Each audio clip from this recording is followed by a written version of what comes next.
um monte de coisas acontecendo na comunidade, workshops para melhores retrospectivas, para como eu faço formação de times, mas a gente não discute maximização de valor. A gente não discute como a gente faz um coach com o Product Owner, como que o Product Owner faz melhores validações de mercado. Então, eu tive um grande problema na minha vida por causa disso, né? Um problema muito sério mesmo. Né? Eu era PM em uma empresa, estava totalmente estável lá, né? Era uma empresa multinacional, mas eu cuidava dos projetos Brasil. Projetos gigantes, mas faltava alguma coisa. Eu falei, não, tive uma brilhante ideia, né? Vou empreender. Não tem como não dar errado, né? Vou lá, crio uma empresa, né? Crio uma startup e vai dar certo isso daí. E aí, tudo aquilo que eu estou falando que não está fazendo sentido, vamos fazer diferente. E fui lá na minha rota para empreender, sem ganhar R$1. Por mais que a startup ela foi acelerada, ela teve investimento anjo, mas o investidor é o último que vai ganhar dinheiro ali.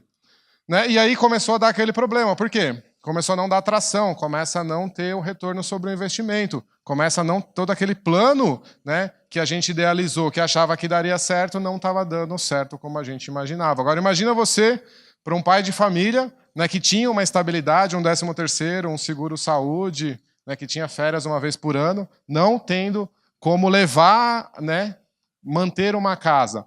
Isso gera um problema muito grande. Então isso começou a afetar bastante a minha vida, até que aconteceu a transformação. O que foi a transformação? Nós aplicamos a startup num processo de aceleração.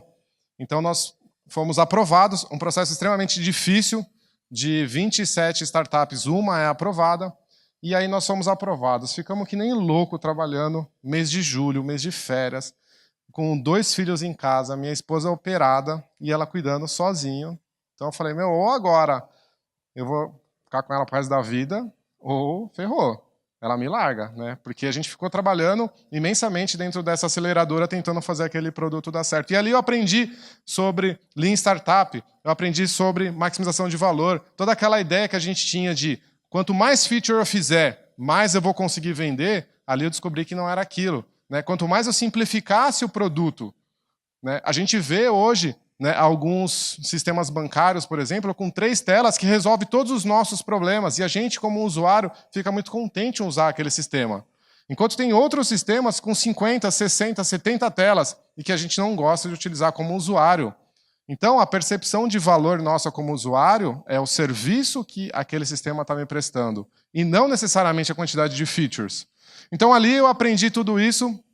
E aí eu avancei mais nessa parte de produto e criei, né, as 8 instâncias do Product Owner para, quiçá, vocês possam, talvez, evitar alguns dos tropeços que eu tive e ir dali adiante, né, e ter um pouco de mais sucesso. Então, a gente tinha problemas nessa empresa justamente porque, né, os Product Owners que passaram ali, tinham uma lista de desejos, não tinham dados para comprovar as coisas que estavam sendo colocadas, né, eram mudanças constantes de requisitos, requisitos mal formatados. Então, era uma série de problemas que a gente teve e a gente acabou, né, só quando a gente teve aceleração que a gente conseguiu dar um salto. Então, antes da gente entrar nas 8 instâncias do PO, quem é o PO?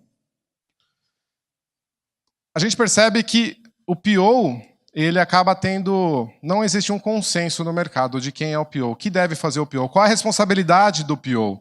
A gente vai de empresa para empresa e cada empresa, o PO, ele faz uma coisa diferente. Então, eu fui lá buscar no Scrum Guide, né? O PO, ele é responsável por maximizar o valor do produto que está sendo desenvolvido pela equipe. Se você fosse resumir em uma frase o PO, maximizar o valor do produto. Ponto. Se você for resumir em uma frase o que é o time de desenvolvimento, entregar um software pronto de qualidade. Ponto. Se você for resumir em uma frase o que é o Scrum Master, garantir que eles sabem trabalhar num modelo complexo, empírico, interativo, incremental. Então, o PO, ele é a pessoa que maximiza valor. E como que ele faz isso? Deixando, né, comunicando claramente, ordenando os itens, otimizando o valor do que será desenvolvido, garantindo a visibilidade e assim por diante. Existem várias técnicas que o Product Owner ele utiliza para que ele consiga, então, maximizar o valor do produto. E se a gente for pegar o Manifesto Ágil, que é algo que vai mais nos valores que permeiam todos os frameworks ágeis, todos os métodos ágeis, a gente pega dos 12 princípios, tem 12 princípios, a gente pega o primeiro. Nossa maior prioridade é satisfazer o cliente através da entrega adiantada contínua de software de valor. Então, ou seja, eu vou entregar software de forma contínua de valor e adiantada. Não adianta ficar 6 meses desenvolvendo um software para depois de 6 meses eu entregar um software. Então, como eu faço isso? O papel do PO está totalmente ligado ao primeiro princípio do Manifesto Ágil. Como eu sou um Professional Scrum Trainer, eu acabo ministrando um curso que ele é chamado Professional Scrum Foundation. É um curso que, na minha opinião, todo mundo deveria fazer. A gente está tentando trabalhar para que seja acessível esse curso para todo mundo, que ele fala da fundação do Scrum. E um dos slides, ele fala o seguinte: segundo a Scrum.org, né, segundo o Ken Schwaber, que é um dos fundadores e que um corpo de pessoas ali, né, regulam essa organização, o Product Owner ele deveria influenciar na contratação do time de desenvolvimento. E o time de desenvolvimento, por sua vez, deveria influenciar na contratação do Scrum Master. Por quê? O Scrum Master ele tem que servir o time de desenvolvimento. E esses dois, por sua vez, servem o Product Owner, nessa cadeia de maximização de valor. Então, o Product Owner, que deveria talvez ser um dos papéis mais importantes, hoje no mercado a gente vê isso ao contrário. O Scrum Master muitas vezes é o papel mais importante, depois do time de desenvolvimento. E aí, por último, se você deixou o seu RG caído lá, você vira um Product Owner. Desculpa falar assim, pessoal, mas em alguns lugares é. Talvez na sua empresa não seja assim.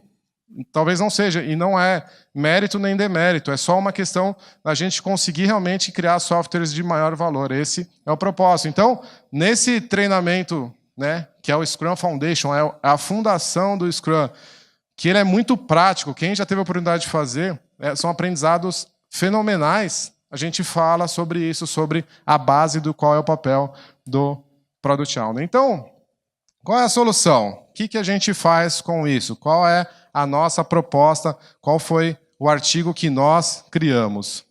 Então, são as 8 instâncias do Product Owner. São 8 chapéus que o Product Owner ele utiliza para desenvolver o seu trabalho. Eu não sei se alguém já viu as 8 instâncias do Scrum Master. Alguém já viu as 8 instâncias do Scrum Master? Levanta a mão. Talvez uns 40% de vocês já viram, né? Foi um artigo de muito sucesso e que se desenvolveu muito do Barry Overeem. Ele também é um Professional Scrum Trainer pela Scrum.org. E ele criou, então, as 8 instâncias do Scrum Master. Então, ele fala que, ora, o Scrum Master ele é, por exemplo, um líder servidor. Ora, o Scrum Master ele é mentor. Ora, ele é removedor de impedimento. Ora, ele é coach. E aí, o Scrum Master consegue guiar melhor a carreira dele com essas 8 instâncias. Então, baseado nessas 8 instâncias, a gente criou as 8 instâncias do PO. E para quem que é importante isso?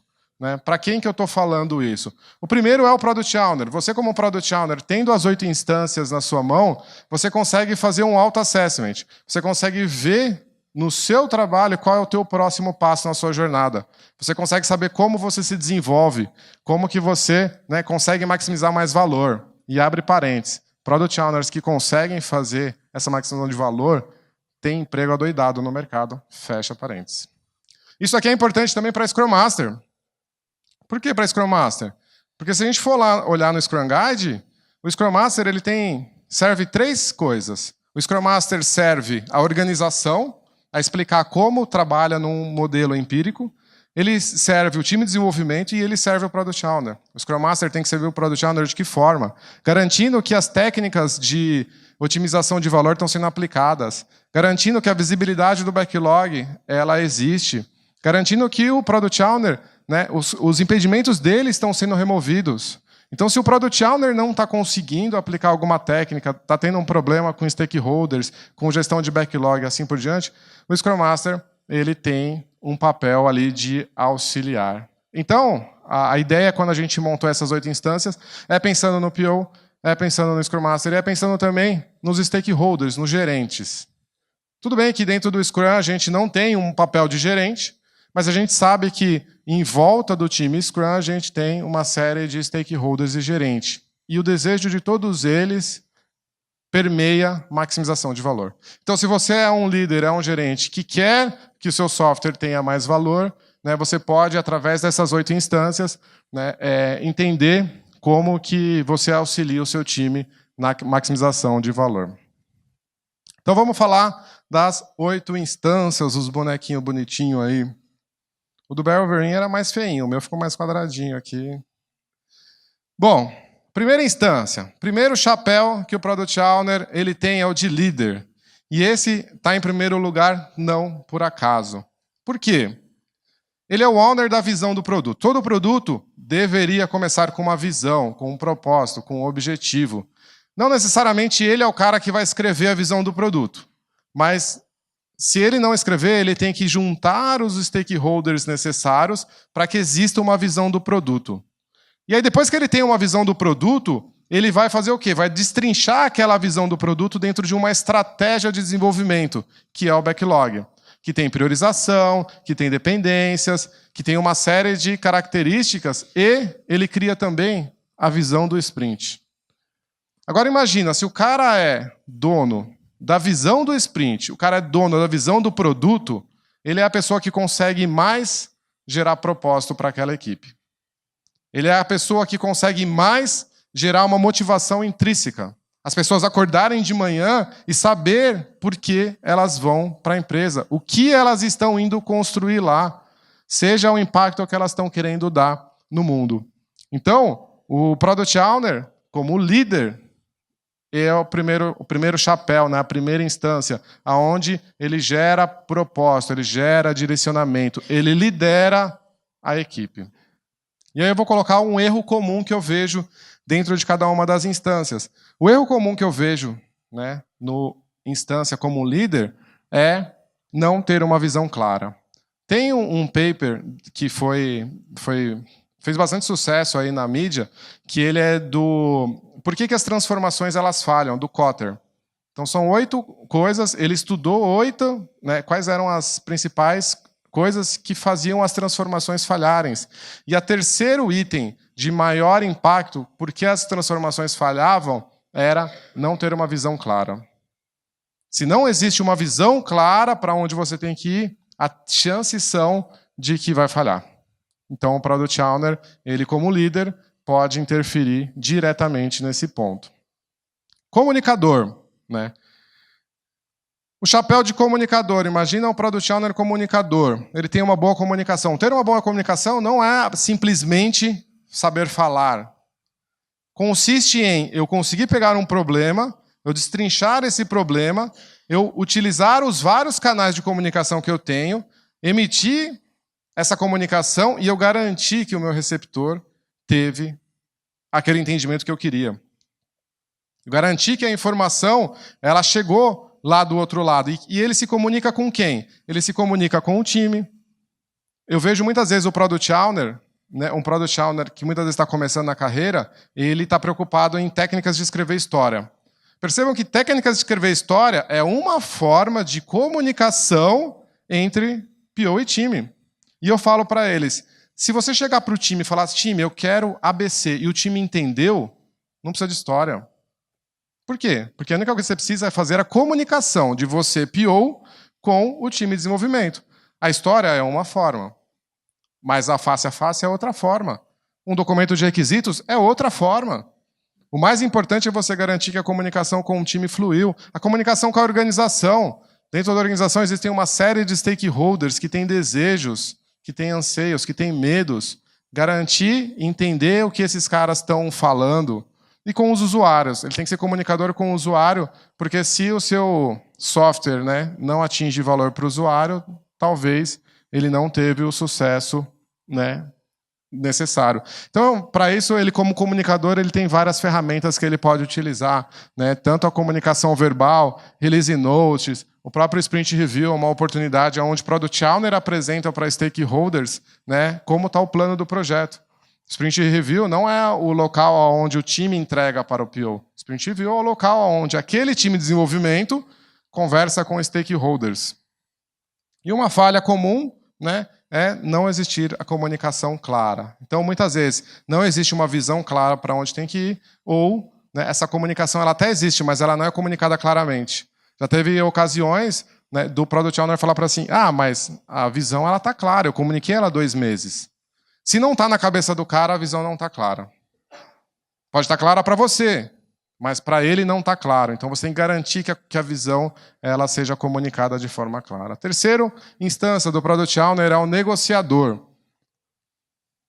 Sempre existem envolvidos. Quando eu montei a minha startup, essa startup que eu comentei com vocês, eu tinha a ilusão de que ali existiriam menos envolvidos e que a vida seria mais fácil.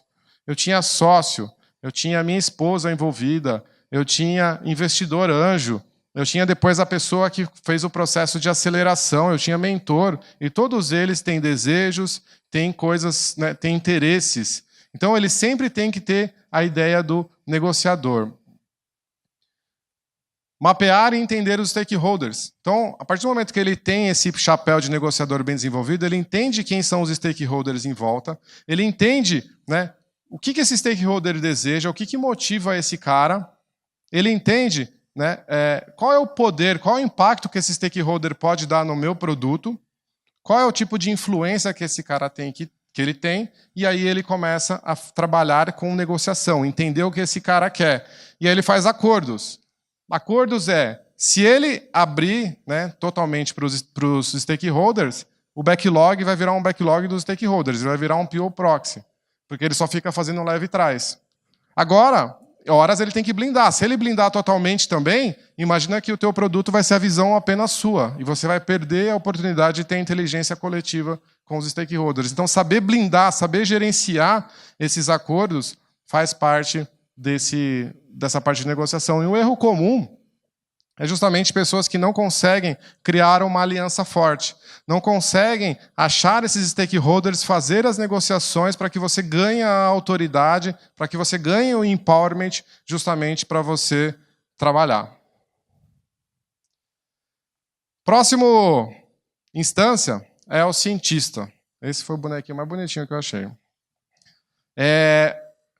As empresas, quando você está desenvolvendo um produto para uma empresa, você tem maior ou menor certeza daquilo que você tem para desenvolver. É normal você chegar muitas vezes e a empresa falar que o cara fala, não, eu tenho certeza que um botão ali da cor tal é o que é necessário. Então existe maior ou menor certeza, maior ou menor inovação, maior ou menor volatilidade no teu mercado. De acordo com essas perguntas, se o seu mercado ele é volátil, se você tem certeza do que você quer desenvolver, se a sua inovação precisa ser alta ou não, você precisa ser mais ou menos cientista. O que é ser cientista? É justamente você fazer experimentos, você ter hipóteses, você conseguir pegar uma hipótese, você conseguir ir a campo e rapidamente você aprender com ela. Rapidamente você conseguir validar as suas ideias. Rapidamente você conseguir achar, né, o 80-20, né, 20% de coisas que vão dar 80% de valor no teu sistema. Então você tem que, né, não ficar trabalhando dentro de casa, é fazer experimentos rápidos. Muito disso está ligado ao Lean Startup. Quem tem a oportunidade de ler o livro de Lean Startup, a ideia do Lean Startup fala muito do Build, Measure, Learn. Então, o que na verdade é o MVP? Qual é o menor ciclo possível que me dê aprendizado? Como que eu posso aprender rapidamente? Como eu posso fazer o fail fast? O que é falhar rapidamente? Eu sei que eu vou falhar. Para o cara inventar a lâmpada, ele falhou 999 vezes. Como eu falho o mais rápido possível, eu aprendo o mais rápido possível para que eu tenha um produto que gere muito valor no mercado. Então, você começa a enxergar o seu produto como um serviço. Esse microfone, ele não é um produto. Ele é um serviço. Para que ele serve? Ele serve para projetar a voz. Se eu descobrir qualquer outro produto que projete a voz melhor do que esse, eu troco esse serviço. Então você encara as coisas como um serviço e você começa a validar todas as hipóteses. Qual é o meu ciclo de aprendizado em campo? Isso depende muito do mercado. Tem mercado que é mais estável, menos inovação, e talvez esse papel de cientista ele seja menos requisitado. E um erro típico é longo, né, desenvolvimento sem validação do mercado. Ficar 6 meses, 7 meses, 8 meses sem ter uma validação de mercado. Não necessariamente você precisa lançar o produto, mas você, de alguma forma, chamar alguns usuários, colocar na mão e ver se aquilo está atendendo. Se você já tem que ter o teu avatar mapeado, será que eu estou realmente conseguindo gerar aquele valor para o avatar que eu tinha imaginado? Empreendedor. Outra instância. Idealmente responsável pelo lucro e prejuízo. Quando eu ouvi isso a primeira vez, eu me choquei. E eu ouvi isso a primeira vez justamente quando eu estava dando o curso do Professional Scrum Foundation, porque esse é um slide do curso, onde diz lá no cantinho, ó, idealmente o Product Owner ele tem, né, ele é responsável pela profitability ou pela perda, né, financeira do projeto, do produto. E aí, para isso, ele é necessário maximizar o valor, gerenciar backlog e tudo mais. Então, idealmente, o Product Owner ele deveria ser responsável pelo prejuízo, ou pelo lucro ou pelo prejuízo do projeto. Por isso que a gente colocou esse papel, né, essa instância empreendedor. Essa instância empreendedor, ela é uma instância, imagina um empreendedor economista, um empreendedor investidor, que utiliza dados para basear toda aquela ideia que ele tem. Então, quando o Product Owner está com esse chapéu bem ancorado, ele vai ver se aquela feature que ele lançou, se está dando retorno sobre investimento, qual foi o custo que eu tive para aquela feature e qual foi o retorno, porque pode ser que chegue uma hora que não vale mais a pena eu continuar o desenvolvimento daquela feature. Então, você envolve mais questões financeiras, questões de investimento. Imagina que aquele produto, imagina você sendo o dono daquele produto realmente. Essa é a ideia do empreendedor. Então, um erro típico é justamente quando um Product Owner ele não tem uma autoridade, ele é um Product Owner que a gente fala, um Product Owner proxy, ou um Product Owner escriba. Ele vai lá, pega todos os desejos dos stakeholders, escreve história e manda para o time de desenvolvimento. Vai lá, pega todas as coisas que o stakeholder, escreve história e manda para o desenvolvimento. Alguém vai lá e pede para ele mudar a vírgula, ele vai lá, muda a vírgula e avisa a equipe de desenvolvimento. Porque ele não tem autoridade, ou ele não se sente dono realmente do produto numa visão empreendedora. Gerente. Product Owner gerente, esse é outra instância, não é gerente de pessoas. Você não é chefe de ninguém. Ninguém tem que chegar para você e falar, e o time? Está chegando no horário ou não está chegando no horário? Você não é responsável por isso. Mas ele está num cargo gerencial. Por quê? Porque justamente ele tem essa autonomia para mexer em backlog, para ir lá numa outra área e falar, olha, eu quero fazer uma pesquisa em campo. Ou eu quero ir lá olhar, né, se você tem dados de campo, eu quero saber quais são as features que estão sendo mais utilizadas. As features que não estão sendo utilizadas, eu quero jogar fora no sistema. Né, porque muitas vezes menos é mais. Então, ele gerencia o backlog. Eu aprendi isso aqui, eu adorei, que um bom Product Owner é um bom FDP. Para mim fez todo sentido quando eu vi isso. Para vocês devem estar fazendo sentido também, mas vocês devem estar pensando de um jeito errado. Então, um bom Product Owner é um bom FDP por quê? Porque ele consegue fatiar muito bem os requisitos, os desejos, as histórias, as ideias, as hipóteses. Ele descarta aquilo que não é importante e ele prioriza aquilo que é importante. Então, um bom Product Owner, ele fatia, ele descarta e ele prioriza. Então, ele faz a gestão do backlog. Ele tem técnicas de priorização, refinamento. Imagina uma técnica de priorização. Por que esse item está aí? Você tem técnicas onde você acaba tendo técnicas de valor, né? E tem técnicas mais simples. Olha, esse item eu acho que ele gera tanto de valor e ele acha que gera o tanto de custo, então ele tem um ROI de tanto. E um erro típico é você achar que você tem que executar tudo isso. Não necessariamente. O Product Owner ele pode deixar outras pessoas trabalhar, executar, escrever histórias, fazer certificações, validações funcionais. Ele tem que garantir que isso aconteça. Próxima instância, analista de negócio. Né? Ele tem que entender o negócio, cadeia de valor, jornada do cliente, quem é o mercado. Será que eu, Antônio, que nunca trabalhei com venda direta, consigo ser um Product Owner de cosméticos? Consigo. Será que eu vou ser um bom Product Owner? De primeira mão, não. Que foi isso que aconteceu dentro da minha startup. Na hora que eu cheguei dentro de uma das parceiras que a gente acabou fazendo, a parceria, e eu vi estampado na parede um painel escrito assim, use esse alicate, ele não tira os seus bifinhos. Eu falei, caramba, eu não conheço quem é o meu usuário, porque eu nunca utilizaria um linguajar daquele. E talvez aquela comunicação faça sentido com o usuário. E aí o que eu comecei a fazer? comecei a melhorando cada dia. Então, comecei a consumir o máximo possível de material do mercado para que eu pudesse, né, falar a língua correta, para que eu pudesse trabalhar da melhor forma possível. A gente diz que existem duas formas. Você pode ter autoridade sobre o método ou autoridade sobre o assunto. O analista de negócio, o PO como analista de negócio, ele tem autoridade sobre o assunto. Se você falar algo que você não sabe, subir num palco, começar a falar um monte de coisa sobre algo que você não sabe, geralmente as pessoas vão falar, cara, é bullshit. Por quê? Porque você está querendo ter autoridade sobre um assunto que você não tem e está querendo transmitir. Então, analista de negócio é quando você começa a desenvolver autoridade sobre o assunto. Fazendo coach com o Product Owner do mercado financeiro, ele começou a me falar tanta forma que você ganha dinheiro dentro do mercado financeiro, rotativo, é isso, aquilo lá. E, cara, realmente, esse cara tem o conhecimento de mercado para ser um bom PO, mas você pode ir melhorando a cada dia. E um erro típico é o feito é melhor que o perfeito. É entender que é melhor algo rápido, feito, que não está perfeito e que eu aprenda rápido, melhore o meu conhecimento do mercado, do que eu ficar 6, 7, 8 meses buscando a perfeição. Facilitador. Facilitador, basicamente, agora você tem autoridade sobre o método. Se você tem autoridade sobre o método e autoridade sobre o assunto, nesse daqui você tem autoridade sobre o método. Você utiliza a inteligência coletiva. Você, como Product Owner, envolve as pessoas e aí você começa a aplicar dinâmicas, reuniões, brainstorm, workshop, técnicas de consenso, uma série de coisas para que você utilize a inteligência coletiva para criar uma visão de produto, para criar um backlog e assim por diante. Então aqui você tem autoridade sobre o método.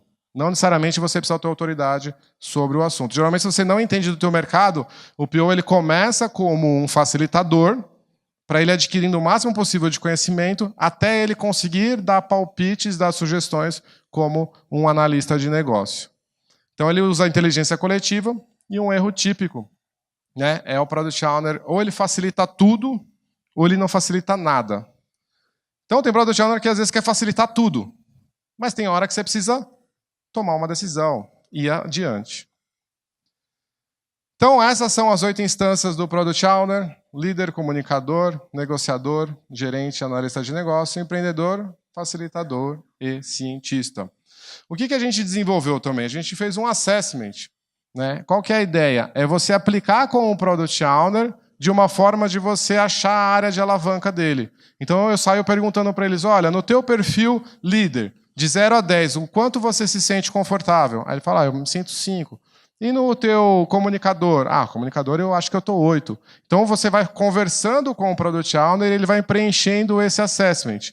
E aí no final você vai ter um mapa tipo assim. Tipo assim.